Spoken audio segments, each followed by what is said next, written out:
On a frozen winter afternoon in Billings, retired Marine Jack Miller and a trembling German shepherd named Lucky walked straight into fate.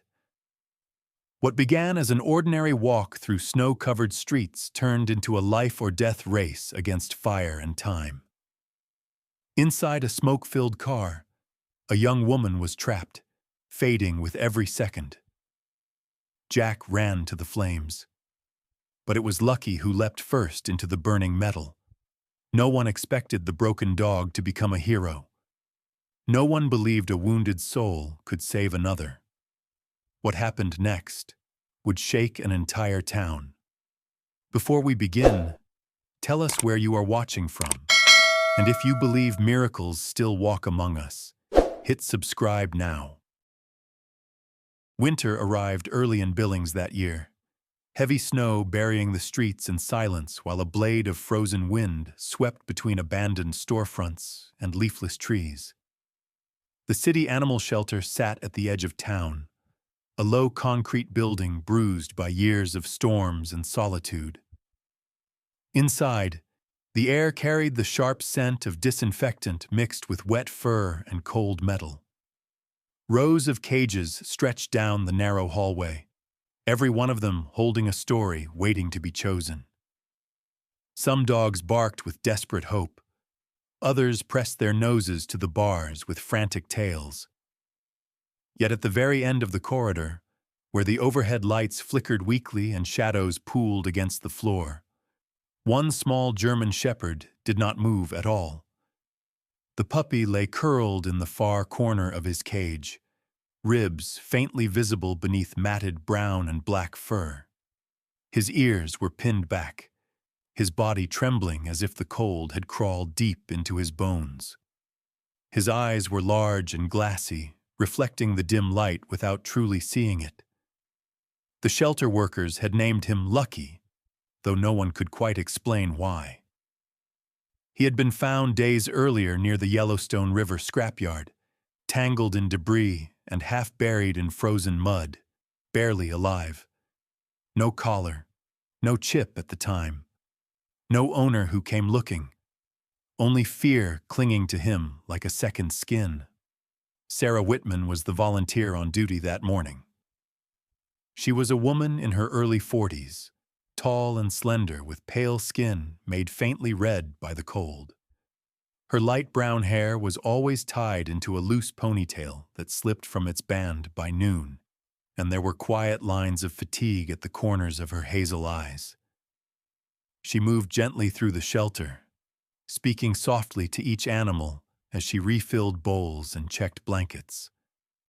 When she reached Lucky's cage, she knelt like she did every morning, careful not to let her shadow fall across him too suddenly. "It's okay, sweetheart," she whispered. "You're safe here." Lucky did not look up. Sarah sighed quietly and stood. She had learned that forcing hope on a soul that had forgotten what hope felt like only made things worse. Still, she left an extra blanket by his cage before walking back toward the front. That was the morning Jack Miller walked in. Jack was 65 years old, tall and broad-shouldered, despite the years now weighing on his spine.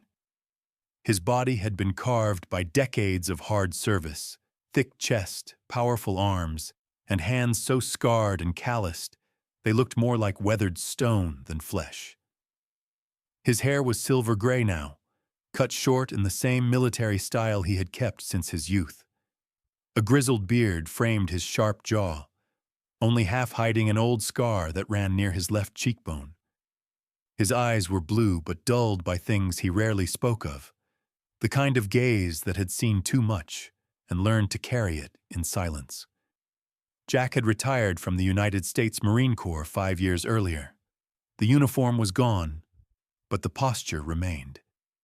Even in his heavy winter coat and worn jeans, he stood with the quiet steadiness of a man who had once led others through gunfire and loss. War had given him discipline, taken friends, taken pieces of his soul, and in the end it had taken his wife too, though not with bullets, She had collapsed in their kitchen one ordinary morning after decades of standing beside him through deployments and long nights. Since then, the house had grown unbearably quiet. He had not planned to come to the shelter that day. He told himself it was coincidence, just passing through this part of town on his drive home. But deep down, he knew he had been thinking about dogs again. Thinking about the German shepherd who had walked beside him for 12 loyal years and been gone now for almost one. Max had been more than a pet. He had been family, companion, witness to everything Jack had tried to bury. Losing him had reopened wounds Jack thought no longer bled. When Jack stepped inside the shelter, warmth rushed over his frozen face along with the chorus of barking. The sudden noise made his shoulders tense out of instinct. He held the brim of his wool cap in one hand, scanning the room slowly, eyes studying each animal like he was assessing a battlefield he no longer belonged to. "You looking to adopt?" Sarah asked from the front desk, her voice gentle but professional. Jack shook his head. "Just looking," he said quietly. His voice carried the rough texture of someone unused to small talk. She nodded and handed him a visitor badge. "Take your time." He moved down the corridor at an unhurried pace. Dogs leapt against their bars, desperate for attention. Jack offered a faint nod here and there but kept walking. He was not ready. That was what he told himself. Halfway down the hallway, the barking thinned. The air grew cooler. The lights faded. His footsteps slowed without him realizing it. A weight pulled at his chest, subtle at first, then steady and unavoidable. At the very end, Jack stopped. There in the shadowed corner lay Lucky. The puppy did not react to his presence. No bark, no wagging tail, no eyes lifting toward the chance of rescue. Jack crouched slowly, joints protesting as he lowered himself toward the cold concrete floor. His breath fogged lightly in the dim air. He studied the small broken body in silence, the way he once studied wounded men in the field, searching for the thin line between survival and surrender. For a long moment, nothing happened. Then Lucky's ears twitched. His head lifted barely an inch. His eyes rose, hesitant and frightened, until they met Jack's. In that instant, something shifted between them, wordless and raw. Jack did not see a dog. He saw exhaustion, fear, the quiet aftermath of something violent and unseen. He recognized that look with a familiarity that cut deep. He lowered his hand slowly to the edge of the cage but did not reach inside. His voice came out softer than he expected. "You been through hell, haven't you, boy?" Lucky trembled. His eyes flicked from Jack's face to his hand and back again, measuring risk the way only the truly hurt can. From the front of the hallway, Sarah watched without moving. She had seen many people pass Lucky's cage. She had never once seen him lift his head for any of them. Minutes stretched. The shelter noises faded into a distant blur. Jack stayed perfectly still. His breathing slowed. The patience that had once kept men alive now waited for something far smaller and far more fragile. Then, inch by trembling inch, Lucky shifted forward. His small paw lifted off the floor, shaking violently. It hovered in the space between them, suspended by uncertainty and fear. Jack did not move. He did not speak. The paw touched the cold metal bar between them.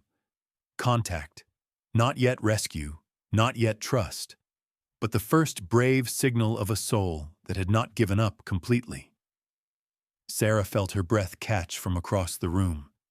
And for Jack Miller, the man who believed he had already buried every version of himself that still wanted to save something, that single fragile gesture struck deeper than any battlefield memory ever had. Jack signed the adoption papers in silence, his large, scarred hand steady as the pen moved across the line where responsibility became permanent. Across the counter, Sarah Whitman watched him closely, her hazel eyes searching his face for hesitation or regret. She saw neither, only a quiet gravity that made her believe this man understood exactly what he was choosing.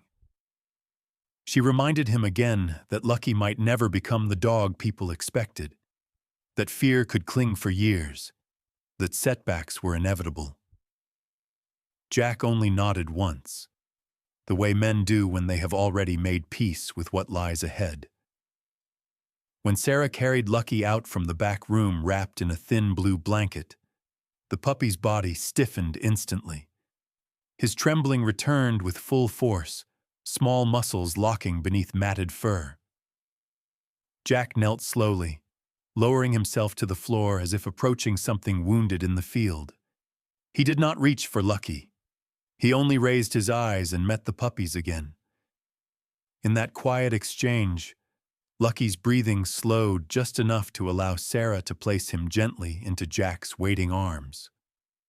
Outside, the winter air cut sharp against their faces.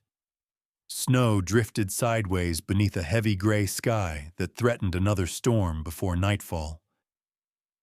Jack held Lucky close to his chest as he walked toward his truck, feeling the rapid flutter of the puppy's heart through his coat.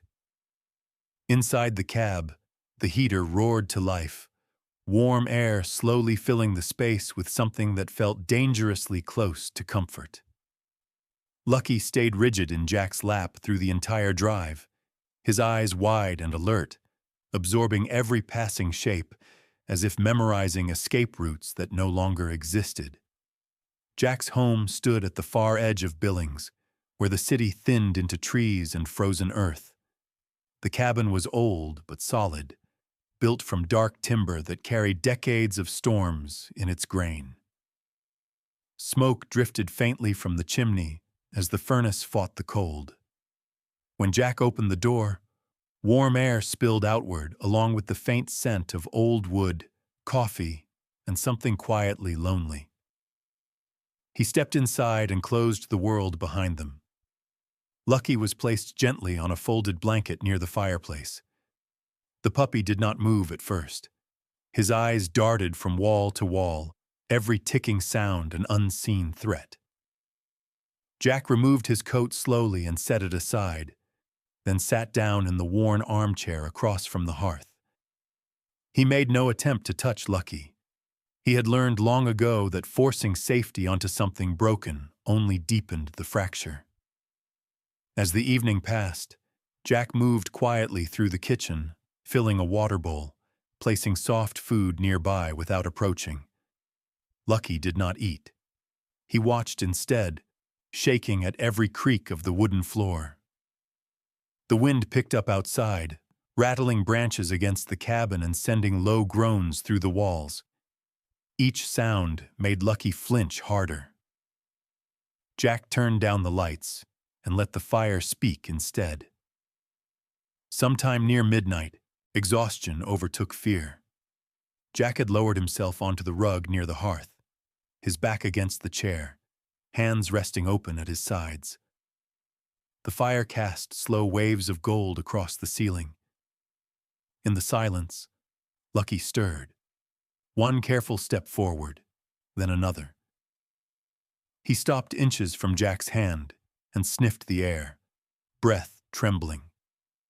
When he finally lowered his body beside Jack's arm, pressing hesitantly into the warmth, Jack felt the tight knot in his chest dissolve just enough to draw a real breath.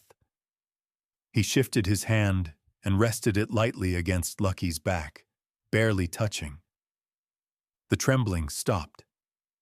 For the first time since the shelter, Lucky slept without shuddering awake. Morning came softly through frost-laced windows. Pale light crept across the floor as Jack woke stiffly from the rug. Lucky was still there, curled tightly against his side, breathing slow and steady. Jack did not move for a long time. He watched the rise and fall of the puppy's chest, as if afraid that motion itself might break something sacred. When Lucky finally stirred, his eyes met Jack's without panic. There was caution, there was uncertainty, but there was no longer terror. The days that followed unfolded quietly. Jack kept his routine simple and steady. He rose early, placed food and water at the same time each morning, then sat nearby without watching too closely. Lucky ate when Jack's attention appeared elsewhere. On the third day, Lucky ventured across the kitchen floor without shaking. On the fourth, he followed Jack to the porch with careful steps. The wind howled through the trees as snow drifted thick across the yard, but Lucky stood beside Jack at the doorway and did not retreat. One afternoon, as Jack brushed snow from his truck, Lucky stepped into the cold for the first time. His paws sank into white powder, and he froze, startled by the feel beneath him. Jack crouched slowly beside him and placed one hand against his own boot, leaving a trail of footprints ahead.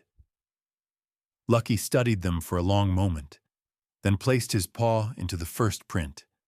That was the day he learned the world could be stepped into one safe space at a time. That evening, there was a knock at the cabin door. Jack found himself tensing before reason caught up. He opened the door to find his neighbor standing in the snow. Tom Reynolds had lived 2 houses down the road for over 20 years, a retired utility worker with a bent posture and thick gray beard that hid most of his mouth.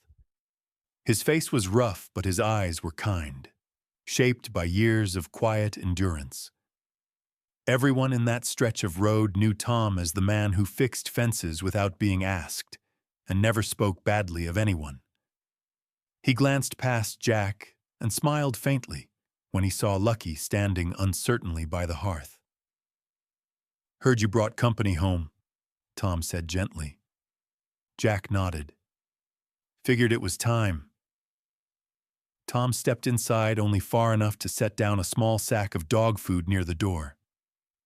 "Just in case," he said. Lucky did not retreat, but he did not advance either. When Tom left, the cabin returned to its quiet, thicker now with a sense of belonging that Jack had almost forgotten existed. As the week drew on, signs of Lucky's past wounds surfaced in small, quiet ways. A dropped pan sent him scrambling for cover beneath the table. The sound of an engine backfiring on the road made him press flat against the wall, eyes wide with a memory he could not name. Jack did not rush to comfort him after these moments. He simply sat in view and waited for Lucky to remember he was not alone. One evening during a slow bath beside the hearth, Jack noticed faint circular scars beneath Lucky's fur near the collar line. The marks were old but deliberate. His jaw tightened as he traced them with his eyes alone. The battlefield had taught him what cruelty looked like long after the hands that delivered it were gone.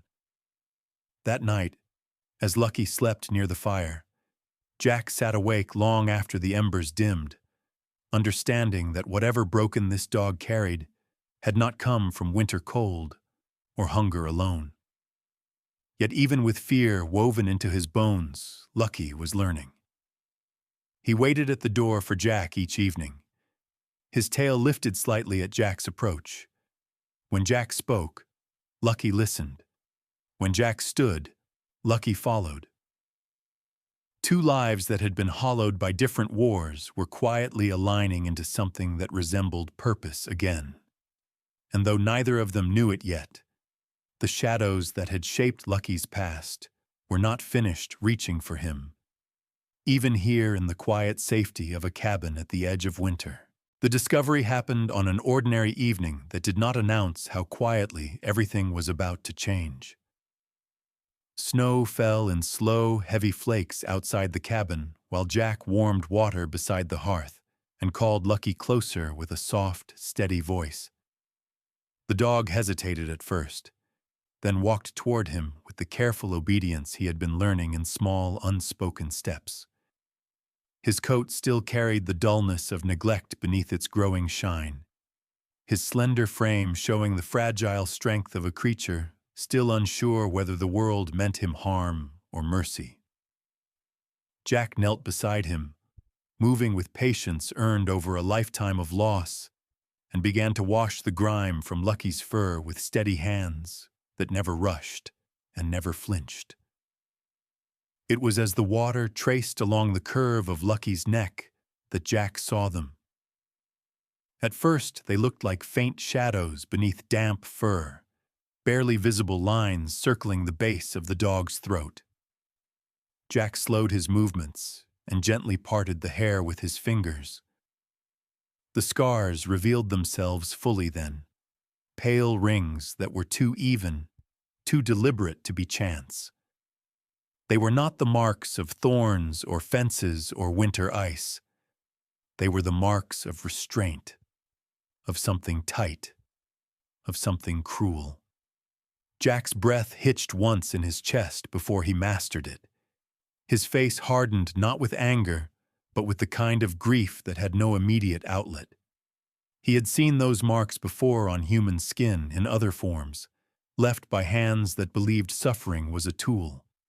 Lucky felt the tension shift beneath Jack's touch and whimpered softly, shrinking inward as if the memory itself still lived inside his body.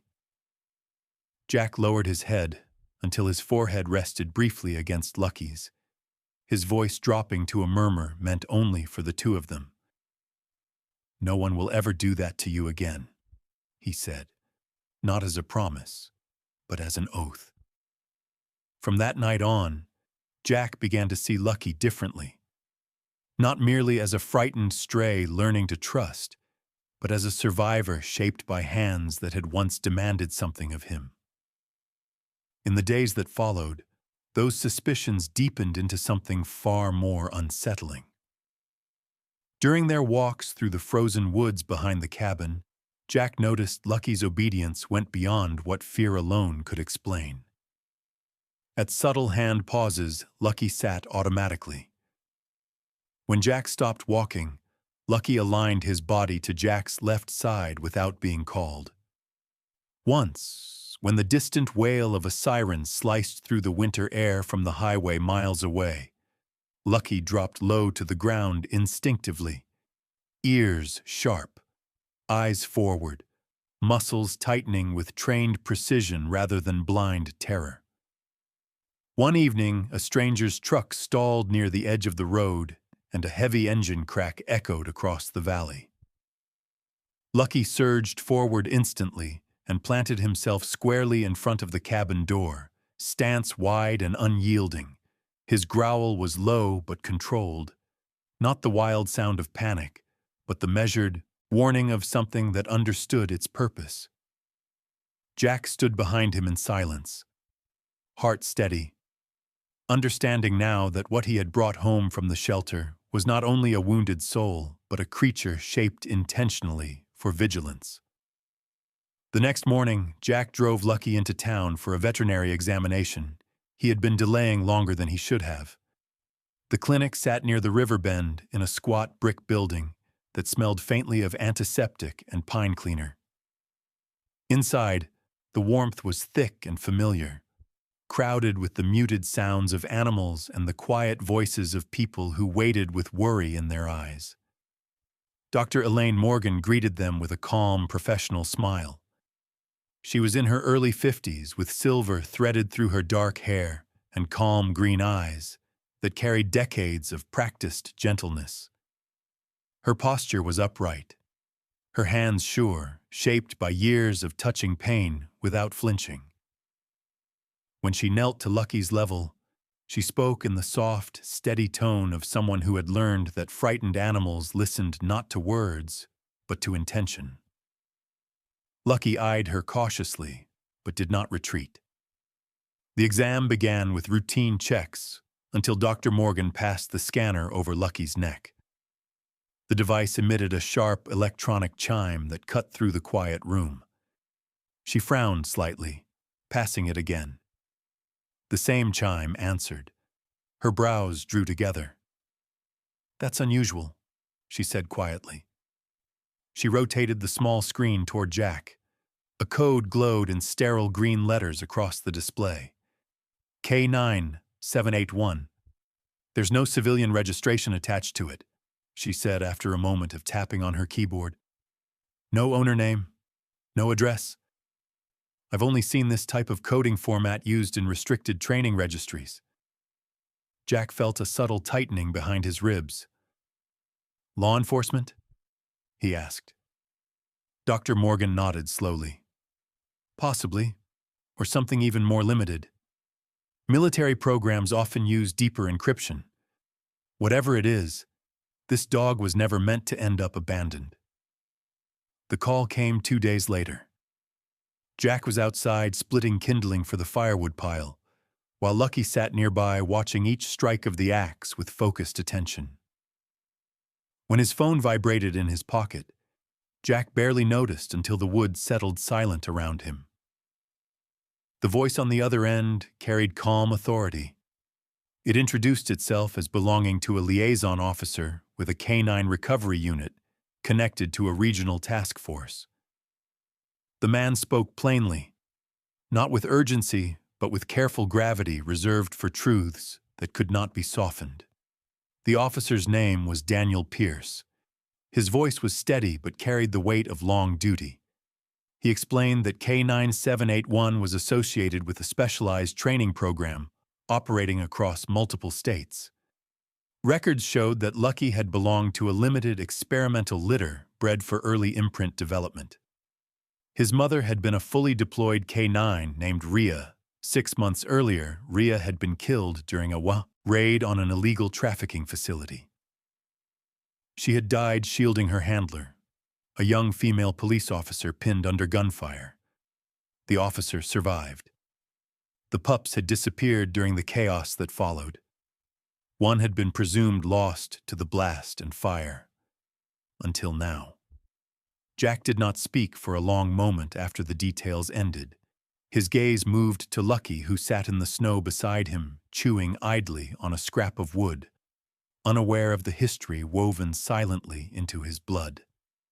The idea that this gentle creature carried the legacy of a fallen working dog settled into Jack's chest with a strange mixture of sorrow and reverence.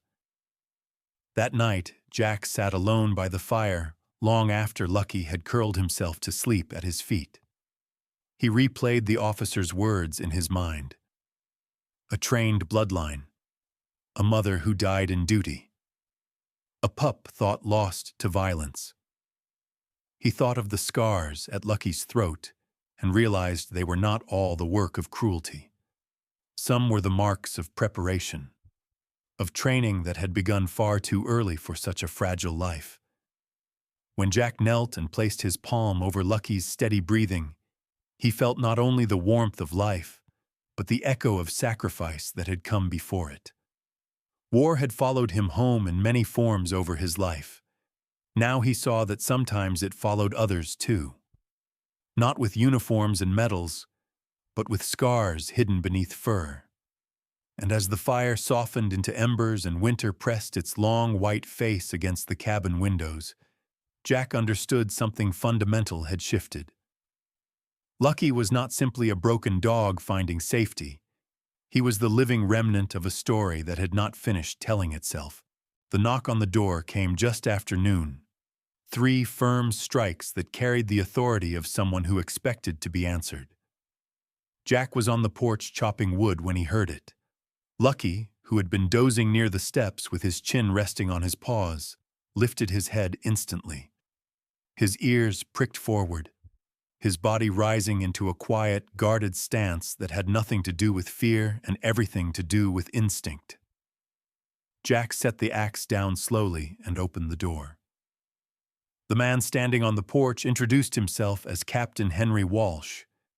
He was in his late 40s, tall and broad-chested, with a neatly trimmed dark beard and hair already streaked with gray at the temples. His uniform coat was heavy and pressed with disciplined precision, despite the snow collecting on the shoulders. His eyes were steady and observant, the kind shaped by long service and hard decisions. Behind him, a government vehicle idled quietly on the snow-packed road. Captain Walsh's voice was calm, respectful, and direct. He explained that he represented the regional K-9 training division connected to the same program Officer Pierce had mentioned. Lucky's microchip signal had confirmed his survival beyond doubt. The unit wanted to recover him. Not forcibly, not without Jack's consent, but with formal intent. Inside the cabin, the air felt colder than the winter outside. Lucky sat close to Jack's leg as the captain spoke, his shoulder pressing lightly against Jack's shin, a silent claim that needed no words. Captain Walsh laid out his reasoning without embellishment. Lucky's lineage was rare. His mother's record was exceptional. With further conditioning, Lucky could become a search and rescue dog, an explosives detector, a lifesaver in disaster zones. He has the kind of potential that doesn't come around twice in the same generation, the captain said. With the right team, he could save dozens, maybe hundreds of lives. Jack listened without interrupting. His face gave nothing away. Only the slow tightening of his jaw betrayed the storm forming beneath the surface. When Walsh finished, the cabin fell silent except for the low hum of the furnace. Jack finally spoke, his voice steady but stripped of softness. "And what happens if he breaks again?" he asked. Walsh did not dodge the question. "Then we treat him, just like any officer who carries scars. Dogs in service do too." The words landed heavily in Jack's chest because they rang with truth he had lived his entire adult life. After Walsh left, promising Jack time to decide, the afternoon stretched long and empty. Snow fell in wide, slow arcs from the gray sky, covering the world with a quiet that pressed inward. Jack sat on the porch steps with his elbows on his knees, watching the flakes dissolve against the dark wood. Lucky lay beside him, warm and solid, his breathing slow and even. In the Marines, Jack had once sent younger men into danger with commands that weighed less than the lives they altered. He had justified those choices as duty, as necessity, as survival. But now, looking into Lucky's calm, trusting eyes, the language of command failed him entirely. There was no mission here, no objective, only a living creature whose heart beat in rhythm with his own. That evening, Tom Reynolds knocked again. The old neighbor came inside, brushing snow from his coat, and settled into a chair without ceremony. Tom had the quiet comfort of a man who spoke little but always spoke truth. Jack told him everything without drama, from the scars on Lucky's neck to the captain's visit and what it meant. Tom listened with his hands folded, his clouded blue eyes never leaving Lucky's resting form. When Jack finally fell silent, Tom took a long breath. "Some folks live their whole lives in service and never learn when to come home," he said. "Some never get the chance. That dog already did." The words settled deeper than Tom likely intended. Later, after the house grew quiet again, Jack dreamed. In the dream, he stood on a frozen battlefield beneath a pale sky. Snow drifted over shapes that did not move. His old squad was there, men who had once trusted him with their lives. Their faces were younger than he remembered, untouched by age. They did not blame him. They did not speak. One by one, they simply placed their hands over their hearts and nodded. Approval, release, forgiveness without words. When Jack turned, Lucky stood behind them, not a puppy but a grown dog, tall and steady, eyes clear, no scars in sight. Jack woke before dawn with his heart pounding hard in his chest. The dream clung to him like frost. Lucky stirred at his feet, sensing the unrest in the air. Jack lowered himself to the floor and rested his forehead briefly against the warm fur at Lucky's neck. "You don't owe the world anything," he whispered. The words surprised him as much as they rang true.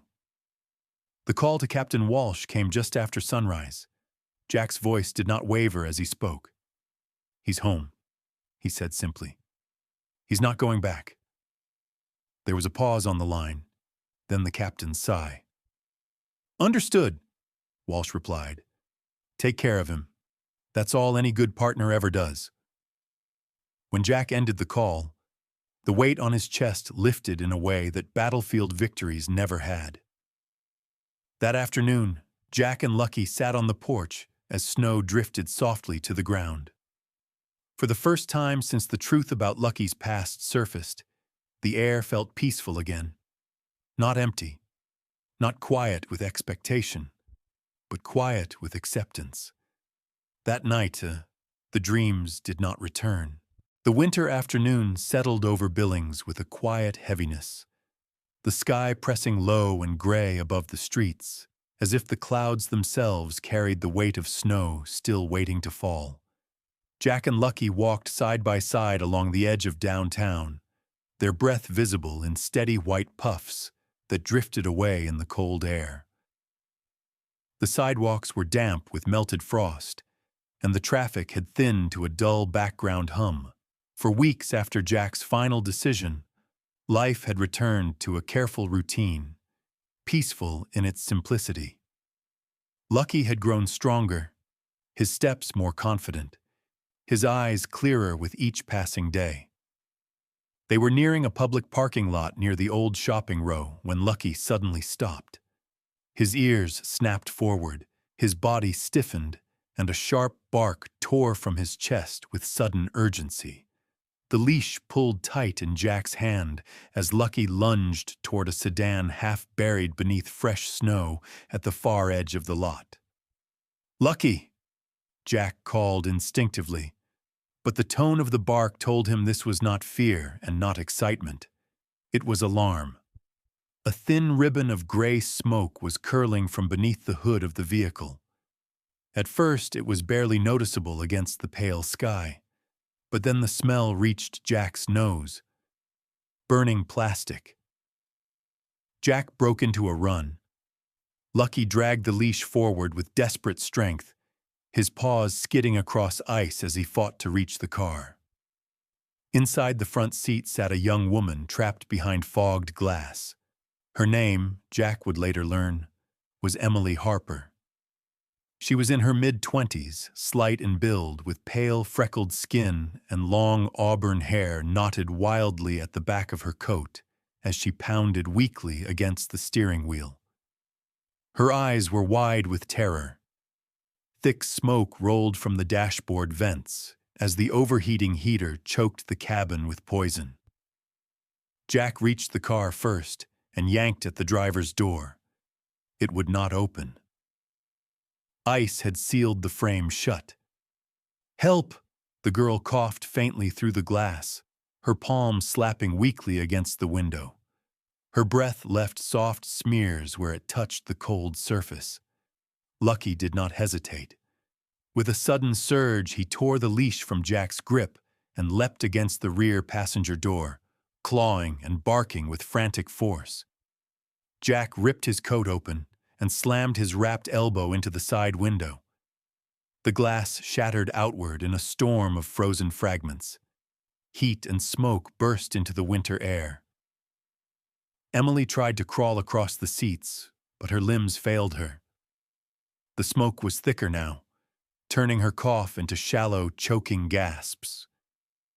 Jack reached in through the broken window, but the heat scorched his skin instantly, driving him back with a sharp hiss of pain. Lucky sprang before Jack could move again. The dog vanished into the smoke through the broken rear door, his shape swallowed by heat and gray. Jack's heart seized in his chest. "Lucky!" he shouted, the sound raw and helpless. For a frozen moment there was nothing. Then movement. Lucky reappeared, teeth clamped onto the sleeve of Emily's coat. With a strength far beyond his size, he pulled backward, dragging her limp body across the seat and out through the shattered window. Jack caught her as she fell into his arms. The moment her weight left the car, Lucky leapt free, landing hard in the snow beside them. Less than 3 seconds later, a hollow boom thundered from the engine bay. Flames roared through the hood as the car erupted in fire. People screamed. Someone shouted for emergency services. Jack dragged Emily farther from the burning vehicle while Lucky planted himself between her and the flames, his body rigid, his eyes fixed on the threat as if daring it to come closer. Emily lay shivering in the snow. Soot streaked across her pale face, her breathing ragged but alive. Jack tore off his coat and wrapped it around her trembling shoulders. "You're safe now," he said firmly, his voice steady despite the quake racing through his chest. "You're going to be all right." Sirens wailed in the distance. A crowd gathered in stunned silence around the scene. Within minutes, fire trucks cut through the lot, and foam smothered the blaze into hissing steam. Paramedics lifted Emily gently onto a stretcher, oxygen mask secured over her face. As they loaded her into the ambulance, she turned her head weakly toward Lucky. Her trembling hand reached out through the air until her fingers brushed his fur. Lucky stood still and allowed it, his tail giving one slow, cautious wag. The story spread across Billings before the snow began to fall again. By evening, local news vans lined the street outside Jack's cabin. "Hero dog saves woman from burning car," the headlines read. Jack refused interviews. He watched from his porch as headlights passed in the dark and waited for the world to quiet again. Days later, a small ceremony was held outside the community hall. No banners, no grand production. Just neighbors gathered in winter coats with quiet respect in their eyes. Emily attended, wrapped in a thick scarf and walking carefully with slow, steady steps. She was still weak, her skin pale, but her smile trembled with sincere gratitude as she stood before Jack and Lucky. "If not for him," she said softly, her voice unsteady, "I wouldn't be here." Jack said only one sentence when it was his turn to speak. "I thought I saved a dog," he said, resting one hand upon Lucky's head. "But he saved me first." There was no applause at first. Then someone began to clap quietly. The sound spread until the cold air filled with simple, genuine appreciation. Lucky did not understand ceremonies. He only leaned more firmly against Jack's leg, as if reminding him that the world they needed was right there. That night, the cabin felt warmer than it ever had. Jack placed the photograph of Lucky's mother beside the hearth, the old K9's proud eyes watching from a time long past. Lucky curled into his familiar place by the fire and drifted safely into sleep. Outside, the snow returned softly, as if trying to blanket away every scar the world had carved. Inside, the cold no longer had any power. Sometimes, miracles do not arrive with thunder or light from the sky. Sometimes, they come quietly, wearing fur, walking on 4 trembling legs, and choosing courage when fear would have been easier. Lucky did not just save a life that day. He reminded us that God still works through the smallest and the broken, through those the world once gave up on. In our daily lives, we may feel forgotten, tired, or wounded by time, loss, or disappointment. But this story is a reminder that no one is ever truly beyond hope. God can turn pain into purpose. He can turn loss into love. And He can send help in unexpected forms, exactly when we need it most. If this story touched your heart, take a moment to share it with someone who may need a reminder that miracles still happen. Leave your thoughts and prayers in the comments so we can lift one another up. And if you believe in stories of faith, hope, and second chances, please subscribe to our channel so we can continue walking this journey together. May God bless you, protect your loved ones, and bring peace into your home. And may you never forget that even in the coldest winters of life, His light is never far away. Amen.